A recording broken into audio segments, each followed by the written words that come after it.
আসসালামু আলাইকুম ওয়া রাহমাতুল্লাহি ওয়া বারাকাতুহু। ইন্নাল হামদালিল্লাহ ওয়াসসালাতু ওয়াসসালামু আলা রাসূলিল্লাহ, আম্মা বা'দ। সুপ্রিয় বিএ বিএসএস সেকেন্ড ইয়ারের শিক্ষার্থীবৃন্দ, আশা করি তোমরা ভালো আছো। যে যেখান থেকে আজকের এই ক্লাসে যোগদান করছো সকলকে স্বাগত জানাচ্ছি। ক্লাস উপস্থাপনায় আমি Mohammad Abu Bakar Siddique, senior lecturer, Islamic studies বিভাগ, টিএনটি মহিলা কলেজ। আজকের ইসলামিক স্টাডিজ তৃতীয় পত্র স্টাডি অব আল হাদিস কিতাবুল ইলম বা জ্ঞান পর্ব থেকে আমরা 3টি হাদিস নিয়ে আলোচনা করব। স্টাডি অব আল হাদিস জ্ঞান পর্ব, হাদিস নং 32, 33 এবং 34। আজকের হাদিসগুলোর বিষয়বস্তু হলো কোরআনের মন গড়া ব্যাখ্যা ও কোরআন সম্পর্কে বাদানুবাদ প্রসঙ্গ, অর্থাৎ মনের ইচ্ছা মতো কোরআনের আয়াতের ব্যাখ্যা করা এবং কোরআনকে নিয়ে তর্ক বিতর্ক, ঝগড়া বিবাদ, বাদানুবাদে জড়িয়ে পড়া, এর কুফল সম্পর্কে আলোচনা হবে। আজকে হাদিস নম্বর 32 আমি পাঠ করছি প্রথমে, তারপর অনুবাদ এবং ব্যাখ্যা করব। বিসমিল্লাহির রহমানির রহিম। আন জুনদুবিন রাদিয়াল্লাহু আনহু আন জুনদুব ইবনে আব্দুল্লাহ রাদিয়াল্লাহু আনহু قال قال رسول الله صلى الله عليه وسلم من قال في القرآن برأيه فأصاب فقد أخطأ। হযরত জুনদুব ইবনে আব্দুল্লাহ রাদিয়াল্লাহু আনহু থেকে বর্ণিত, قال তিনি বলেন, قال রাসূলুল্লাহ সাল্লাল্লাহু আলাইহি ওয়াসাল্লাম, আল্লাহর রাসূল সাল্লাল্লাহু আলাইহি ওয়াসাল্লাম ইরশাদ করেছেন, মান কালা যে ব্যক্তি বলবে, ফিল কোরআনি কোরআনের ব্যাখ্যায়, বিরাইহি তার নিজের মন গড়া কথা, কোরআনের ব্যাখ্যায় নিজের মন গড়া কথা বলবে, ফা আসাবা অতঃপর যদি সত্যও বলে, ফাকাদ আখতা তারপরেও নিশ্চয় সে একটি অপরাধ করল। যদি সত্য হয় তার ব্যাখ্যাটা, তারপরেও সে যেন একটি অপরাধ করল, কারণ সে না জেনে না শিখে জ্ঞান অর্জন না করে কোরআন সম্পর্কে কথা বলেছে, অনুমান ভিত্তিক বলেছে, কিন্তু তারপরেও সেটা যদি সত্যও হয় তারপরেও তার একটি অপরাধ হিসেবে গণ্য হবে। আমরা হাদিসটির একটি বাংলা অনুবাদ আবার একটু দেখে নিই। জুনদুব ইবনে আব্দুল্লাহ রাদিয়াল্লাহু আনহু থেকে বর্ণিত, তিনি বলেন, রাসূলুল্লাহ সাল্লাল্লাহু আলাইহি ওয়াসাল্লাম বলেছেন, যে ব্যক্তি কোরআনের ব্যাখ্যায় নিজের মন গড়া কোনো কথা বলে এবং তাতে যদি সে সত্যেও উপনীত হয়, তথাপিও সে নিশ্চয়ই অপরাধ করেছে। সুতরাং কোরআনের ব্যাখ্যায় মন গড়া কথা বলা যাবে না, জেনে শুনে পড়াশোনা করে বলতে হবে। আমরা এবারে হাদিসটির সংক্ষিপ্ত ব্যাখ্যা আলোচনা করব। হাদিসের ব্যাখ্যায় বলা হয়েছে, কোনো ব্যক্তি তাফসির করার সময় বা কোরআনের ব্যাখ্যা করার সময় যদি মূলনীতি অনুসরণ না করে তবে তা সঠিক হলেও ভুল বলে সাব্যস্ত হবে এবং সে গুনাহগার হবে, কারণ সে না জেনে বলেছে। ঘটনাক্রমে সত্য হয়ে গেছে, কিন্তু তারপরেও সে না বলে না জেনে বলাটা এটা খুবই ডেঞ্জারাস, কারণ সে এখানে একটি ভুল ব্যাখ্যাও দিতে পারত এবং এই ভুল ব্যাখ্যা শুনে অনেক মানুষ বিভ্রান্ত হতো। তাই কোরআনের ব্যাখ্যা করার অনেক মূলনীতি রয়েছে। কোরআনের আরবি ভাষা সম্পর্কে দক্ষতা থাকতে হবে, তারপরে আরবি গ্রামার জানতে হবে, তারপরে সঠিক উচ্চারণ, বিভিন্ন ধরনের আরও জ্ঞান বিজ্ঞান, কোরআনের ব্যাখ্যার সাথে সংশ্লিষ্ট অনেক ধরনের জ্ঞান রয়েছে, সেগুলি সব থাকলে হাদিস সম্পর্কে জানতে হবে, হাদিস শাস্ত্রে এই আয়াতের ব্যাখ্যায় কী বলা হয়েছে ইত্যাদি অনেক বিষয়, প্রায় 27 ধরনের জ্ঞান থাকতে হবে কোরআনের তাফসির করতে গেলে। এগুলো অনুসরণ না করে যদি কেউ কোরআনের ব্যাখ্যা করে তাহলে সে গুনাহগার হবে।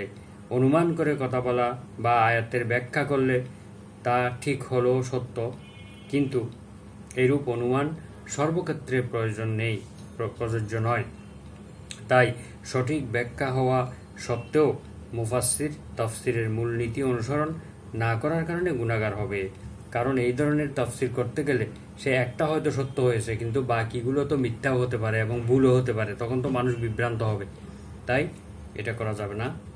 বাস্তব জীবনে এই হাদিস থেকে আমরা যে শিক্ষা লাভ করতে পারি তা হলো কোরআনের ব্যাখ্যা হাদিস অনুসারে করতে হবে। মহানবী সাল্লাল্লাহু আলাইহি ওয়াসাল্লাম যে ব্যাখ্যা করেছেন তার উপরে আর কোনো ব্যাখ্যা নেই, এটাই হলো সর্বশ্রেষ্ঠ ব্যাখ্যা। হাদিসকে অনুসরণ করে ব্যাখ্যা করতে হবে, কোরআন ব্যাখ্যার মূলনীতিগুলো জানতে হবে। মন গড়া কোরআনের ব্যাখ্যা করা হারাম এবং কবিরা গুনাহ, এই কাজ থেকে বিরত থাকতে হবে। এবারে আমরা হাদিস নম্বর 33 অনুবাদ করব। আন আবি হুরায়রা রাদিয়াল্লাহু আনহু ক্বালা ক্বালা রাসূলুল্লাহ সাল্লাল্লাহু আলাইহি ওয়াসাল্লাম আল মিরাউ ফিল কুরআনে কুফর। হযরত আবু হুরায়রা রাদিয়াল্লাহু আনহু থেকে বর্ণিত, ক্বালা তিনি বলেন, ক্বালা রাসূলুল্লাহ সাল্লাল্লাহু আলাইহি ওয়াসাল্লাম, আল্লাহর রাসূল সাল্লাল্লাহু আলাইহি ওয়াসাল্লাম ইরশাদ করেছেন, আল মিরাউ ফিল কুরআনে, কোরআন সম্পর্কে ঝগড়া করা, বাদানুবাদ করা, কুফরুন কুফরি। আল মিরাউ মানে বাদানুবাদ করা, ঝগড়া করা, তর্ক বিতর্ক করা, ফিল কোরআনি কোরআনকে নিয়ে, কোরআনের ব্যাপারে, কুফরুন এটি একটি কুফরি, অস্বীকারমূলক কাজ, কুফরি কাজ। তাহলে কোরআন নিয়ে কোনো ধরনের তর্ক বিতর্ক ব্যাখ্যা করতে গিয়ে কোনো বাদানুবাদে লিপ্ত হওয়া যাবে না। আমরা অনুবাদটা আরেকটু দেখে নেই। আবু হুরায়রা রাদিয়াল্লাহু আনহু থেকে বর্ণিত, তিনি বলেন, নবী করিম সাল্লাল্লাহু আলাইহি ওয়াসাল্লাম ইরশাদ করেছেন, কোরআনের কোনো বিষয় নিয়ে পরস্পর ঝগড়া করা কুফরি কাজ। এই হাদিসটি আহমদ এবং আবু দাউদ শরীফে উল্লেখ রয়েছে। এবারে আমরা হাদিসটির সংক্ষিপ্ত ব্যাখ্যা জানব। মেরাউ শব্দের অর্থ হলো পরস্পর বাদ প্রতিবাদে লিপ্ত হওয়া, পরস্পর ঝগড়া বিবাদ করা। এখানে এর অর্থ হবে কোরআনের আয়াতের পারস্পরিক বিরোধ দেখানোর উদ্দেশ্যে বাদ প্রতিবাদে লিপ্ত হওয়া। মানে কোরআনের আয়াতের মধ্যে, দুটি আয়াতের মধ্যে বৈপরীত্য দেখিয়ে বা এটার সঙ্গে এটা মিল নেই, এখানে এক কথা বলা হয়েছে ওখানে আরেক কথা বলা হয়েছে, এভাবে বলে কোরআন নিয়ে একটা বিতর্ক সৃষ্টি করা, কোরআনকে নিয়ে মানুষের মধ্যে সন্দেহের সৃষ্টি করার অপচেষ্টা যারা করবে তাদের এই কাজ কুফরি কাজ হিসেবে গণ্য হবে। অথবা এর অর্থ হলো মনের সন্দেহে কোরআনের হুকুমকে বাতিল করার চেষ্টা করা। এরূপ করা হারাম এবং কুফরি কাজ, যেই প্রবণতা এখন বর্তমানে অনেক ক্ষেত্রে লক্ষ্য করা যায়। অনেকে ইনিয়ে বিনিয়ে কৌশলে এই চেষ্টাই করে, কোরআনের হুকুমকে বাতিল করার চেষ্টা করে। এইসব কাজ হারাম এবং কুফরি, কেননা এর ফলে বান্দার কুফরিতে লিপ্ত হওয়ার আশঙ্কা বেশি থাকে। অবশ্য কোরআনের অর্থ প্রকাশের সদুদ্দেশ্যে যদি পারস্পরিক দলিল প্রমাণ পেশ করা হয় তা কুফরি হবে না, তা অন্যায় হবে না। অর্থাৎ কোরআনের কোনো হুকুমকে ছোট করা, কোরআনের কোনো হুকুমকে হেয় প্রতিপন্ন করা অথবা এটার হুকুমকে বাতিল করার চেষ্টা করা, এই কাজগুলো হচ্ছে কুফরি এবং হারাম কাজ। কিন্তু কোরআনের সঠিক অর্থ প্রকাশ করার জন্য, উদ্দেশ্য ভালো, এই ব্যাপারে সঠিক সব অর্থটা তুলে ধরার জন্য যদি কেউ দলিল প্রমাণ পেশ করে, কথাবার্তা বলে, এটি কুফরি হবে না, এটি ভালো কাজ হবে। এই হাদিস থেকে আমরা শিক্ষা লাভ করতে পারি যে কোরআনকে সঠিকভাবে বুঝতে হবে, সঠিক শিক্ষকের কাছ থেকে শিখতে হবে এবং এর যথাযথভাবে এটা পড়তে হবে, বুঝতে হবে। কোরআনের অর্থ নিয়ে কোনোভাবেই ঝগড়া বিবাদে লিপ্ত হওয়া যাবে না, ঝগড়া বিবাদ পরিহার করতে হবে। কেউ যদি এরকম তর্ক বিতর্ক করে সেখান থেকে সরে যেতে হবে, সেখানে থাকা যাবে না। তারপরে কোরআনের ব্যাখ্যা ও বাস্তবায়ন নিয়ে ঝগড়া করা, এগুলি হচ্ছে কুফরি কাজ। তো এই কাজ থেকে বিরত থাকতে হবে, না হলে ঈমান চলে যাবে। হাদিস নম্বর 34। হাদিস নম্বর 34 হলো আন আমর ইবনি শুআইবিন আন আবিহি আন জাদ্দিহি ক্বালা। হযরত আমর ইবনে শুআইব রাদিয়াল্লাহু আনহু থেকে বর্ণিত, আন আবিহি তিনি তার পিতা থেকে, আন জাদ্দিহি তিনি তার দাদা থেকে, অর্থাৎ তার পিতা তার বাবা থেকে, তার পিতা তার দাদা থেকে, অর্থাৎ আমর ইবনে শুআইবের দাদা থেকে বর্ণনা করেছেন। তাহলে অর্থ হবে আন আমর ইবনে শুআইবিন, আমর ইবনে শুআইব রাদিয়াল্লাহু আনহু থেকে বর্ণিত, আন আবিহি তিনি তার পিতা থেকে, আন জাদ্দিহি, তার পিতা তার দাদা থেকে বর্ণনা করেছেন। ক্বালা, তিনি বলেন, অর্থাৎ তার দাদা বলেন, সামিয়ান নবী সাল্লাল্লাহু আলাইহি ওয়াসাল্লাম, সামিয়া মানে শুনেছেন, নবী সাল্লাল্লাহু আলাইহি ওয়াসাল্লাম শুনেছেন একদিন কওমান একদল লোককে, কওমান মানে একটি গোষ্ঠী বা একটি দল, ইয়াতাদারাউনা ঝগড়া বিবাদ করতেছে কোরআন সম্পর্কে। তিনি দেখলেন যে একদল লোক ঝগড়া বিবাদ করতেছে কোরআন সম্পর্কে। ফাকালা, অতঃপর তিনি বললেন, ইন্নামা হালাকা, নিশ্চয়ই ধ্বংস হয়েছে, মান কানা ক্বাবলাকুম, যারা ছিল তোমাদের পূর্বে। মান কানা, যারা ছিল, ক্বাবলাকুম, তোমাদের পূর্বে, তারা ধ্বংস হয়েছে। হালাকা মানে ধ্বংস হয়েছে, বিহাজা, এই কারণেই। বিহাজা মানে এই কারণে, অর্থাৎ তোমরা যেমন ঝগড়া করছো, এরকম পূর্ববর্তী উম্মতরাও ঝগড়া করার কারণে তাদের কিতাব নিয়ে, ধর্ম নিয়ে তারা ধ্বংস হয়েছে। দরাবু কিতাব আল্লাহি বাদাহু বিবাদিন, তারা আল্লাহর কিতাবের এক অংশকে আরেক অংশ দ্বারা বাতিল করার চেষ্টা করছিল। তারা দরাবু, তারা অর্থাৎ দরাবু মানে তারা মেরেছে, অর্থাৎ একটারে আরেকটার উপর মারছে, অর্থাৎ একটা দিয়ে আরেকটা বাতিল করার চেষ্টা করেছে। তো দরাবা এই শব্দটি অনেক অর্থে ব্যবহৃত হয় আরবিতে। এখানে হবে যে তারা বাতিল করার চেষ্টা করেছে কিতাব আল্লাহি, আল্লাহর কিতাবকে, বাদাহু এক অংশ দ্বারা, বিবাদিন আরেক অংশকে, এক অংশ দ্বারা আরেক অংশকে বাতিল করার চেষ্টা করছিল পূর্ববর্তী উম্মতরা। ওয়াইন্নামা নাজালা কিতাবুল্লাহি, আর নিশ্চয়ই আল্লাহর কিতাব, নাজালা নাজিল হয়েছে, ইউসাদ্দিকু বাদাহু বাদান, বাদুহু বাদান, এক অংশ আরেক অংশকে সত্যায়িত করার মাধ্যমে কোরআন নাজিল হয়েছে। ইউসাদ্দিকু অর্থাৎ সমর্থন করার মাধ্যমে, বাদুহু বাদান, বাদুহু মানে উহার এক অংশ, বাদান আরেক অংশকে, অর্থাৎ কোরআনের আল্লাহর কিতাবগুলোর এক অংশ আরেক অংশকে সাপোর্ট করে, সমর্থন করে, সত্যায়িত করে, এক অংশ আরেক অংশকে মিথ্যা প্রতিপন্ন করে না। ফালা তুকাজ্জিবু, অতঃপর তোমরা মিথ্যা প্রতিপন্ন করো না। লা তুকাজ্জিবু, অর্থাৎ তোমরা মিথ্যা প্রতিপন্ন করো না, বাদাহু বিবাদিন এক অংশ দ্বারা আরেক অংশকে, কোরআনের বা আল্লাহর কিতাবের এক অংশ দ্বারা আরেক অংশকে তোমরা মিথ্যা প্রতিপন্ন করো না। তর্ক বিতর্ক, ঝগড়া বিবাদ করে, এই যুক্তি প্রমাণ দিয়ে এক অংশকে আরেক অংশ দ্বারা তোমরা মিথ্যা বলে প্রমাণ করো না। ফামা আলিমতুম মিনহু ফাকুলু, ফামা আলিমতুম, তোমরা যতটুকু জানবে, ফামা যতটুকু, আলিমতুম তোমরা জানবে, মিনহু ওহা থেকে, অর্থাৎ কোরআন থেকে যতটুকু তোমরা জানবে, ফাকুলু অতঃপর তাই তোমরা বলতে পারবে, তাই তোমরা বলো। ওমা জাহিলতুম, আর তোমরা যা জানবে না, যা জানো না, মা জাহিলতুম যা তোমরা জানো না, ফাকিলুহু অতঃপর উহা তোমরা সোপর্দ করবে, সমর্পণ করবে, ইলা আলিমিহি আলেমদের কাছে, জ্ঞানী ব্যক্তির কাছে তা তোমরা সমর্পণ করবে। ফাকিলুহু অতঃপর তোমরা উহা সমর্পণ করবে, ইলা আলিমিহি আলেমের কাছে। আলেমরা কি বলে সেটা দেখবে, তোমরা নিজেরা ঝগড়া বিবাদ করবে না। তাহলে আমি শব্দ শব্দ অনুবাদ করেছি, এটি তোমরা বারবার শুনলে আরো ভালোভাবে বুঝতে পারবে। আমরা বাংলা অর্থটি আরেকবার দেখে নেই। আমর ইবনে শুআইব রাদিয়াল্লাহু আনহু থেকে বর্ণিত, তিনি তার পিতা তার দাদা থেকে, অর্থাৎ আমর ইবনে শুআইবের দাদা থেকে বর্ণনা করেছেন। তিনি বলেন, নবী করিম সাল্লাল্লাহু আলাইহি ওয়াসাল্লাম একদল লোককে কোরআনের বিষয় নিয়ে বাদানুবাদ করতে শুনলেন। তখন নবী সাল্লাল্লাহু আলাইহি ওয়াসাল্লাম বললেন, তোমাদের পূর্বে যারা ছিল তারা এই কারণেই ধ্বংস হয়েছে, অর্থাৎ এই রকম আল্লাহর কিতাব নিয়ে ঝগড়া বিবাদ করার কারণেই তাদেরকে আল্লাহ ধ্বংস করে দিয়েছেন।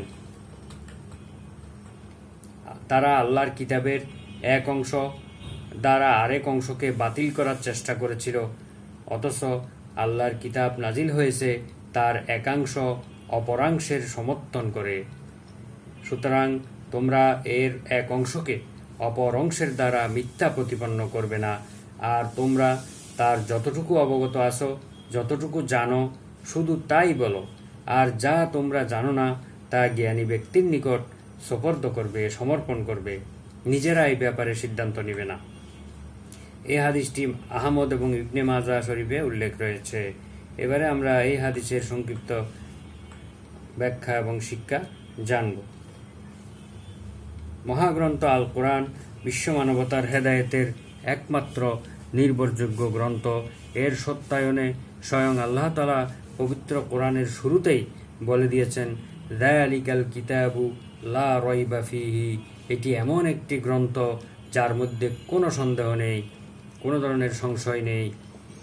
আর পবিত্র কোরআনের বিষয়সমূহের মধ্যে পরস্পরে কোনো বিরোধ নেই, বরং একটি অপরটির সাথে সম্পূর্ণ সামঞ্জস্যপূর্ণ, কমপ্লিমেন্টারি, সাপ্লিমেন্টারি।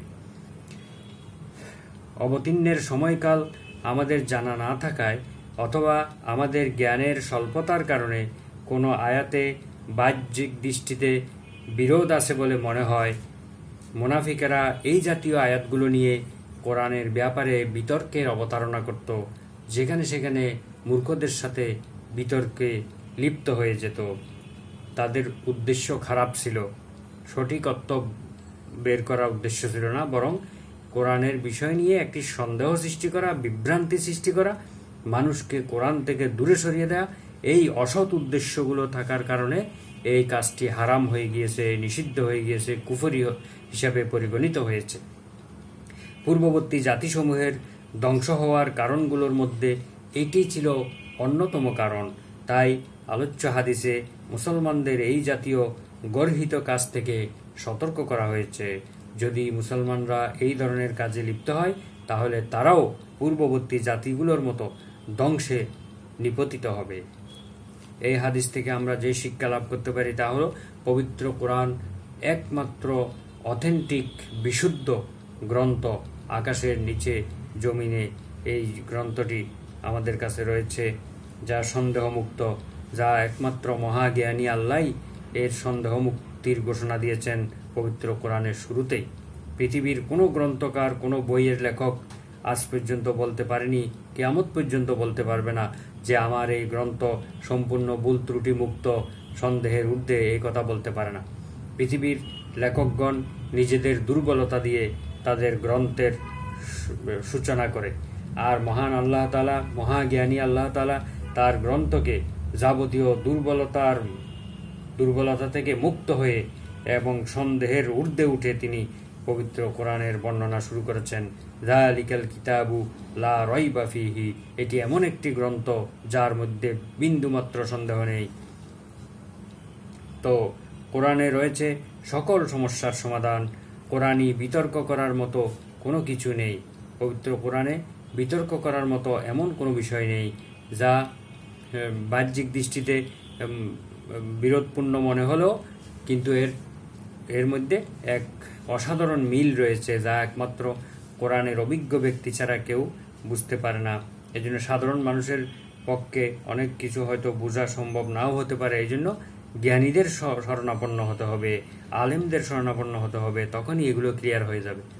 কোরআনের বিষয়ে অনর্থক বিতর্ক তোলা বা সন্দেহ করা, সন্দেহ সৃষ্টির চেষ্টা করা, এগুলি মুনাফিকি কাজ, এগুলি ইসলাম বিরোধী কাজ। অতএব কোরআনের শিক্ষা দ্বিধাহীন চিত্তে বিশ্বাস করা এবং জীবনে বাস্তবায়ন করা মানবতার মুক্তির জন্য একমাত্র পথ, শুধুমাত্র পথ, কেবলমাত্র পথ। তো আমরা এই হাদিস থেকে এই শিক্ষাগুলো আমরা পেলাম। এগুলো আমরা যেন আমাদের জীবনে বাস্তবায়ন করতে পারি, মেনে চলতে পারি, সেই তৌফিক আল্লাহ তাআলা আমাদেরকে দান করুন।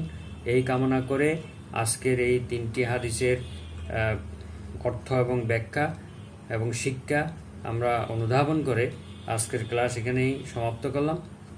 সুবহানাকা আল্লাহুম্মা বিহামদিকা আশহাদু আল্লা ইলাহা ইল্লা আনতা আস্তাগফিরুকা ওয়া আতুবু ইলাইক। আসসালামু আলাইকুম ওয়া রাহমাতুল্লাহি ওয়া বারাকাতুহু।